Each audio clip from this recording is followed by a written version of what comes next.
ሰላም እንዴት ናችሁ? የሲምፕል እንግሊሽ ቤተሰቦች the 7 phrases ዛሬ ይዤላችሁ መጥቻለሁ። በሰንተንስም ሊሆን ይችላል፣ በፍሬዝ በወርድስም ልንጠቀማቸው እንችላለን። በነገራችሁ ላይ እነኚህን ቃላት አረፍተ ነገሮችን በተደጋጋሚ ጊዜ በብዙ የንግግር ሁኔታዎች ላይ ተሰሟቸዋላችሁ። ካወቃችኋቸው የተሻለ መረዳት ይኖራቸዋል። ካላወቅናቸው የተሻለ መረዳት አይኖረንም። በተለየ መንገድ ልንተረጉማቸው እንችላለን ማለት ነው። therefore ለዛሬ በጣም ስለሚጠቅሙት 7ቱን አስፈላጊ ፍሬዞችን ይዤላችሁ መጥቻለሁ። All right, let's go direct to the point. The first one, hang out የሚል ቃል አለ። hang out ብዙ ጊዜ የምናውቀው በልብስ ማንጠልጠል በሚለው ማለት ልብስ ማስጣት የሚለውን እንጠቀምበታለን። hang out እዚህ ጋር ግን let's hang out tonight የሚል አገላለጽ ብዙ ጊዜ እንሰማለን። አሁን hang out የሚለውን hanging out with friends, hanging out with colleagues or whatever ብዙ ሰዎች ጋር hang out ማድረግ የምንለው ቃል አለ። ወይም I love hanging out with my coworkers ባልደረቦቼ ጋር hang out ማድረግ እወዳለሁ። መዝናናት ነው። ወጣ ብሎ እንደ ሽርሽር አድርጎ መዝናናት hang out እንላለን ማለት ነው። ስፔሊንጉን በደንብ ይዩት። HU አይደለም HANGUP ስፔስ እንጠቀማለን። hang out በጣም ወሳኝ ቃል ነው። ይህ የመጀመሪያው ነው። ሶ hang out ማለት ወጣ ብሎ መዝናናት፣ ወጣ ብሎ ልጆች ጋር ጥሩ ጊዜ ማሳለፍ ሰዎች ጋር hanging out እንለዋለን። I love hanging out ብለን መጠቀም እንችላለን ማለት ነው። ተጨማሪ ሌላ ምሳሌ ልንሰጥበት እንችላለን። I began keeping company with politicians. I began keeping company with politicians. hang out የሚለው keeping company እንደማለት ነው። keeping company. I began keeping company with politicians ማለት ፖለቲከኞች ጋር ትንሽ ወጣ ወጣ እያሉ መታየት ግንኙነት የተሻለ ግንኙነት መፍጠር ጀምር ያለው እያልኩ ነው። ያ ማለት I'm having sort of relationship with the politicians እንደማለት ነው። so hang out ማድረግ ደግሞ ተመሳሳይ ትርጉም አድርገን ልንጠቀምበት እንችላለን። keeping company የሚለውን ማለት ነው። the next one በጣም ብዙ ጊዜ ከምንሰማቸው መካከል that sounds good የሚለው ወይም it sounds good አንዳንዴ ባጭሩ ደግሞ sounds good በሚል እንሰማዋለን። sounds good ማለት ጥሩ ድምጽ ነው፣ ጥሩ የሚሰማ ድምጽ አለ ለማለት አይደለም።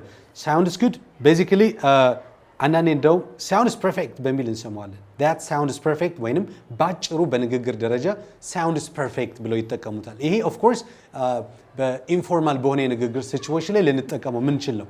ነገር ግን አብዛኛው ጊዜ ከመለመዱ የተነሳ በኦፊስ ላይም ልንጠቀምበት እንችላለን። በኦፊስ I'm looking forward to it እንደማለት ነው ትርጉሙ። that sounds good እኔ በሆነ ጉዳይ ላይ ሰጀስሽን ባቀርብ ሐሳቤን ብሰጥ ከኔ ጋር ያለው ሰው wow that sounds good ይለኛል ወይም ደግሞ sounds good የሚለውን መጠቀም እንችላለን ማለት ነው። ያ ማለት ምንድነው? I'm looking forward to it እንደማለት ነው።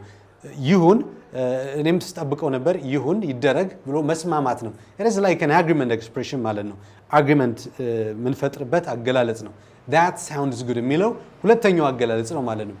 ወደ ቀጣይ ስናልፍ how do you spell that means አገላለጽ ደግሞ ብዙ ጊዜ እንሰማለን በንግግር how do you spell that የሚለው የሆነ ሰው አዲስ የሆነ strange የሆነ ስም ወይም ለየት ያለ ነገር ንግግር ቢያደርግና ቃሉ ግራ ከገባኝ እኔ I don't know ምናምን በሚል አይደለም መጠቀም ያለብኝ። how do you spell that ነው ስፔል የምታደርገው እንዴት ነው? የሀበሻ ስም ለነጮች ግራ የሚያጋባ ነገር አለው። የነሱ ስም በእኛ ደግሞ ያልተለመደ ነገር አለ። ስለዚህ how do you spell that ብለን እንጠይቀው። how do you spell that do you ይሆናል spell that how do you spell that በአንድ ላይ ስንለው assimilate እናደርጋለን። ስለዚህ how do you spell that ብለን እንጠቀማለን ማለት ነው።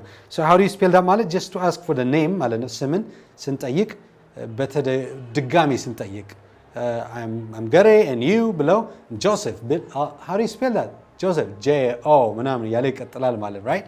በዚህ መንገድ የሰውን ስም ማብራሪያ ስንፈልግ በሱ መንገድ መጠየቅ እንችላለን ማለት ነው። the next one sorry to hear that የሚል ቃል አረፍተ ነገር ደግሞ አለ። I'm sorry to hear that ግን shorten በሆነ መንገድ sorry to hear that ተብሎ እንሰማዋለን። ምን ማለት ነው sorry to hear that? whenever we hear some kind of bad news ማለት ነው። bad news የሆነ አሳዛኝ ዜና፣ መጥፎ ዜና፣ መልካም ያልሆነ ብስራት of course አንለው መልካም ያልሆነ ንግግር ስንሰማ I'm sorry to hear that ማለት እንችላለን። የሆነ ሰው እኛ ጋር በተደጋጋሚ የሚገናኝ ሰው ከሆነ frequently but unfortunately at some point እኛ ጋር መገናኘቱን ቢያቆም ስለዚህ what happened ብለን ጠይቀዋለን አይደል? እንዴት ነው ጠፋ? ምን ነው? በሰላም ነው?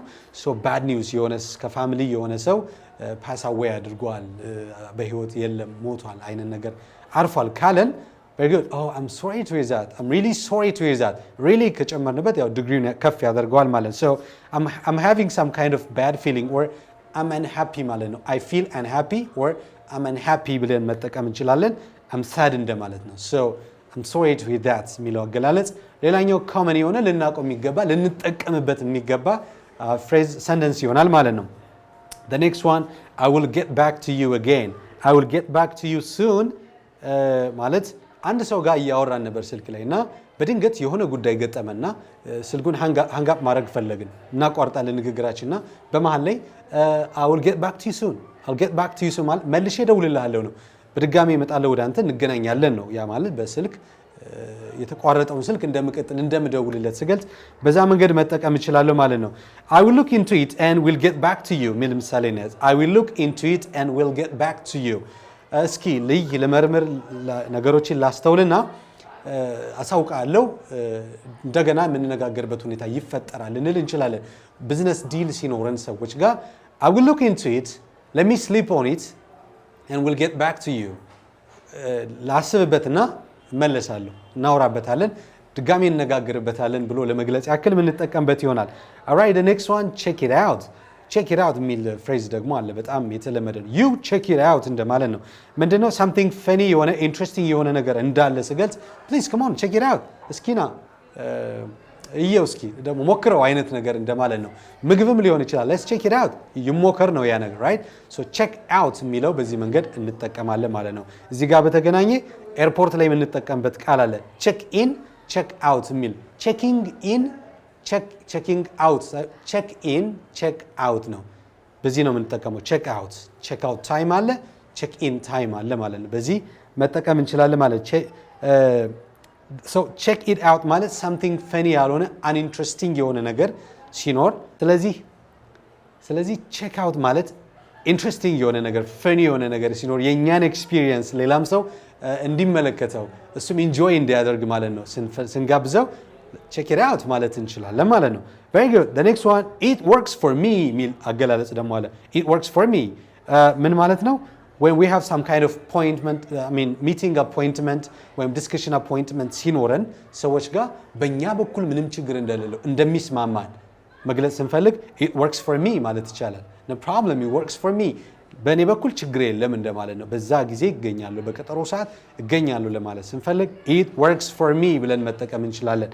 የመጨረሻ ቦነስ ስምንቶቹ እነኚህ ናቸው but the last but not least በጣም ወሳኝ የሆነ idiomatic expression ፈሊጣዊ አገላለጽ ምን ሰማዋለ under the weather የሚል አረፍተ ነገር under the weather I'm under the weather I'm a little bit under the weather ማለት I'm sick ማለት ነው። ከአየር ንብረቱ ወረድ ብያለሁ ምናምን ሳይሆን ከሙድ ወጣ ያለ ሰው አይነት ነገር ሲሆን የተለየ ነገር ካለው so I'm a little bit under the weather ብለን መጠቀም እንችላለን። literally ምን ማለት ነው I'm sick ማለት ነው።